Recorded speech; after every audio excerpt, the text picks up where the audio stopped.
ကျွန်တော်တို့လိုကိုကချစ်ပေးတဲ့လူတွေရှိမှအမားတို့သူချစ်တရားပြည့်စုံတာပါကျွန်တော်တို့ကကိုက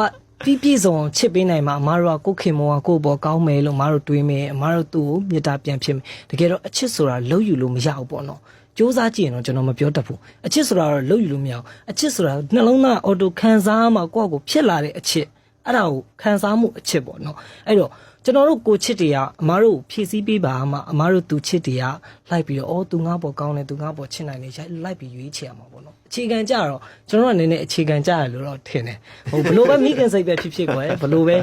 တအားကြီးပဲဟိုဖြစ်တယ်ပဲပြောကျွန်တော်တို့တအားချစ်ပေးမှအမားတို့သူချစ်တွေကလည်းပြန်ပြီးတော့ဒါအကဲခတ်မယ်ဘဝတော့ရွေးချယ်မယ်လို့ထင်တယ်ကျွန်တော်